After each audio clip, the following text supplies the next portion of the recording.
Mahigit 25 na magsasaka mula sa Maguindanao nagtapos ng Farmers Field School. Ang detalye sa report ni Ma'am Giharina Andil. Nasa 25 magsasaka ang nagtapos ng Farmers Field School sa produksyon ng gulay noong ikatlong araw ng Disyembre sa BARM Integrated Agriculture Fisheries Research Center, Sultan Kudarat, Maguindanao del Norte. Ang programa na pinangunahan ng Ministry of Agriculture, Fisheries and Agrarian Reform o MAFAR Maguindanao ay naglalayong palakasin ang kakayahan ng mga magsasaka sa probinsya ng Maguindanao. Ang seremonya ng pagtatapos ay dinaluhan ni Saudim Mangindra, Assistant Provincial Director for Maguindanao del Sur at Chief of Agriculture Operation. Binati ni APD Mangindra ang mga nagsipagtapos ng FFS. Ubelaki siya. Reminders uli sa mga taga-Padako, especially sa Sultan Kudarat, i-priority ni Banubuan niya, mga partisipansa niya at sinuportanta no. Kamati niya rabi lunso pagkasaligan tara siya taro balumutso. Sir Inji Pahada, remember sila na, di sila blipatani. So, tubo ba? Congrats and wassalam. Sa kanyang pangwakas na mensahe, nais niyang maging prioridad ang Barangay Banubo sa Sultan Kudarat sa proyekto ng MAFAR at ito ang nasabing grupo ng magsasaka ang tututukan upang palaguhin sa kalaunan. Nag-class no, na niyan nami kapangini ataw kay bang expect na maka-implement na winan. Katuba itid to a success no niya program. Umay kasambusal kanu mataman na pamakaron success na perubo.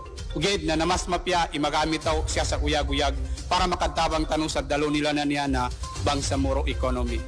So again sa Kitanutanan, you are welcome no sa kanunya masla event dalon taniya na tigilan na memorable para sa kami kanul mga dalo nila na talawid no mga partner no MAFAR Maguindanao siya kanu uyag-uyag o Bangsamoro. Ang teknolohiya na natutunan ninyo sa pagsasanay na ito ay kapaki-pakinabang na dapat yung pahalagahan.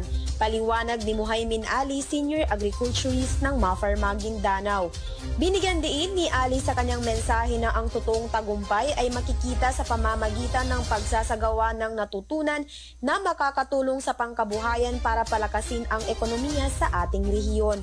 Nagpahayag naman ng pasasalamat si Zakaria Tan, isa sa mga mag-aaral ng FFS dahil napili ang kanilang barangay at umaabot sa kanila ang tulong ng MAFAR dahil sa suporta ni Muhalidin Abbas, Chairman ng Barangay Banubo. Samantala, nagtapos din ang magsasaka ng mais mula sa Dato Hofer Municipality noong November 26.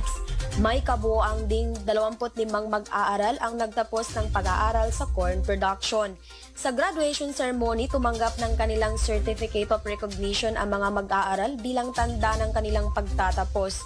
Nakatanggap din sila ng agriculture inputs mula sa MAFAR. Ito ay bunga ng pagsisikap ng MAFAR upang suportahan ang bawat magsasaka para sa paglago ng kanilang kalagayang pang-ekonomiya at tiyakin na may sapat na supply ng pagkain sa bawat komunidad ng Bangsamoro. MAFAR Raming Ani at Kita Serbisyong Bangsamoro mula sa probinsya ng Maguindanao by Giharina Andil nag-uulat.